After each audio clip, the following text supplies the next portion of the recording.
गरीबी की मार झेल रहा पाकिस्तान अब पानी के लिए भी तरसेगा। पाकिस्तान प्यासा रह सकता है क्योंकि 45 साल से रावी पर जो बांध भारत की तरफ से बनाया जा रहा था वो बांध अब बन करके तैयार है। रावी का पानी चूंकि अभी तक पाकिस्तान जाता था और पाकिस्तान इस पानी का इस्तेमाल करता था, लेकिन अब सिंचाई के लिए भी नहीं, पीने के लिए भी नहीं, किसी भी तरह से रावी का पानी पाकिस्तान इस्तेमाल नहीं कर पाएगा। दानिश, सुबह तुमसे बात हो रही थी, तुमने कहा कि अब पाकिस्तान प्यासा रह जाएगा, पानी बूंद बूंद के लिए पाकिस्तान तरसेगा। ऐसे ही कंगाली में आटा गीला है, गरीबी है, गुर्बत है, कर्ज के बोझ तले पाकिस्तान दबा हुआ है। लेकिन क्यों कहा तुमने कि रावी नदी का पानी रुकेगा, बांध बन करके तैयार है? ये कौन सा बांध है? भारत ने बनाया है। और इस बांध की और टेक्निकलिटीज़ क्या हैं? बांध बनने के बाद पाकिस्तान के लिए और परेशानी क्या खड़ी होगी? भारत ने एक बांध बनाया है जिसका नाम है शाहपुर कंडी बांध। इस बांध के जरिए अब जो पानी रावी नदी का पाकिस्तान में पानी जाया करता था, अब वो पाकिस्तान में पानी 1150 क्यूसेक पानी अब नहीं जाएगा।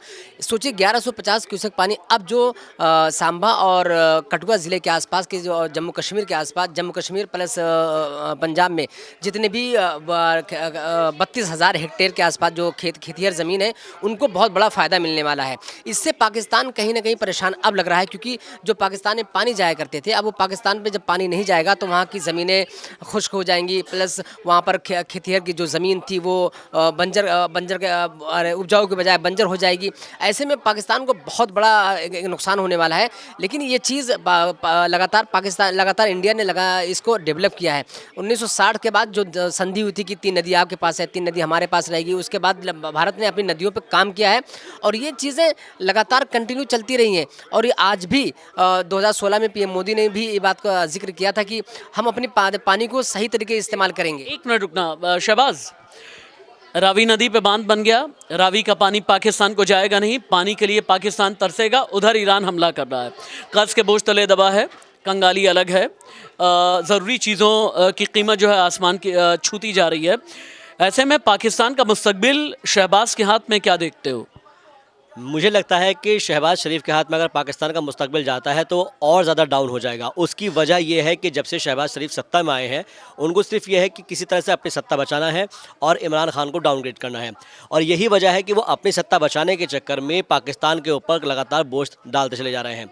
मैं यहाँ पर एक अपना पर्सनल तजुर्बा बताता हूँ। मेरे जो बड़े भाई हैं वो सऊदी अरब गए हज करने के लिए, तो वहाँ पर कुछ पाकिस्तानी भी आते हैं। तो जब उनसे पूछा गया कि भाई आपका कितना लग रहा है, तो उन्होंने बोला कि हमारे भाई ने बोला कि भाई 7-8 लाख रुपए। तो बोलने कि क्या बात कर रहे हैं, हमारे 25 से 30 लाख रुपए लग रहा है। अब आप समझिए कि इकोनॉमी कितनी डाउन की, उनके इतने पैसे लग जा रहे हैं और हमारे यहाँ पर कितना कम में हो जा रहा है। दूसरा फिर कोई सी भी चीज़ अगर वहाँ पर जैसे मिसाल के तौर पर लोग आईफोन खरीद रहे हैं, तो वो जो यहाँ पर अगर 1.5 लाख रुपए का है तो वहाँ पर कम से कम 3.5-4 लाख रुपए का है। तो ये इकोनॉमी का इतना इम्बैलेंस हो गया है और ये सिर्फ और सिर्फ पॉलिटिकल पावर जो है वो वहाँ पर नहीं हो पा रही है। और दूसरी चीज़ मैं आपको ये बता दूँ कि आने वाले वक्त के अंदर पाकिस्तान के लिए और क्रूशल इसलिए हो जाएगा क्योंकि IMF का बोझ, और उसके बाद अब अगर जैसे ग्रे इस एरिया से बाहर निकलने की, ग्रे लिस्ट से बाहर निकलने की लगातार कोशिश करता जा रहा था, लेकिन अभी तक ऐसा नहीं हो पाया है। और उसके पीछे सबसे बड़ी बात जो है वो है आतंकवाद, क्योंकि पाकिस्तान ने लगातार अपने यहाँ पर आतंकवाद को पनाह दी है और यही वजह है कि वो बारूद के धीरे पर बैठा हुआ है और आगे कभी भी वो जो है ब्लास्ट कर सकता है। पाकिस्तान, दानिश, पाकिस्तान AAA से चलता है, आर्मी, अल्लाह और अमेरिका। अल्लाह यानी खुदा, भगवान। हम भी चाहेंगे भाई पाकिस्तान को, पाकिस्तान की आवाम को बचा करके रखे। अमेरिका दखल दे नहीं रहा है। हाल के दिनों में इमरान खान ने इतना गुस्सा दिला दिया था अमेरिका को वो साइफर केस में, कि अमेरिका को अब ये लगता है कि पाकिस्तान का इस्तेमाल कुछ दिन के लिए बंद करना चाहिए। लेकिन जनरल असीम मुनीर क्या हाल के दिनों के सबसे कमज़ोर फ़ौजी चीफ़ हैं पाकिस्तान के? पहले मैं AAA से शुरू करूँगा। AAA मतलब अल्लाह।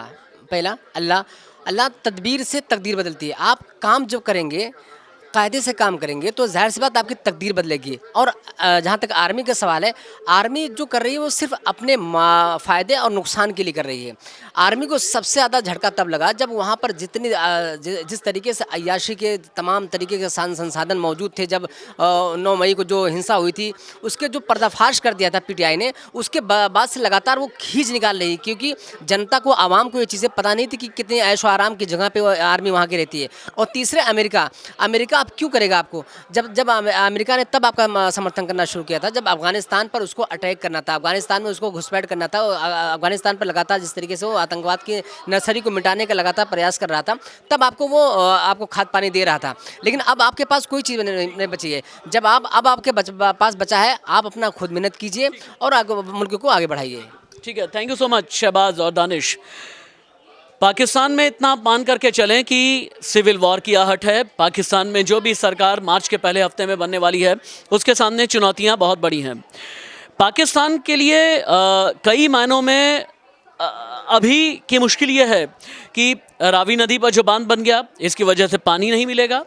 पाकिस्तान की अगली मुश्किल ये है कि कर्ज के बोझ तले दबा हुआ है। अंतर्राष्ट्रीय मुद्रा कोष का प्रेशर है, चाइना का प्रेशर है, पाकिस्तान का प्रेशर है।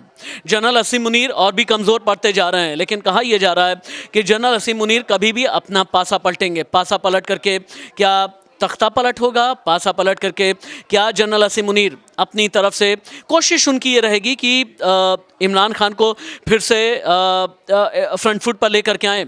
यह बहुत बड़ा सवाल है। पाकिस्तान के भविष्य को लेकर, पाकिस्तान की पॉलिटिक्स को लेकर, पाकिस्तान में 4 प्रांतों के हालात को लेकर के आगे हम अपडेट आपको देते रहेंगे। नमस्ते।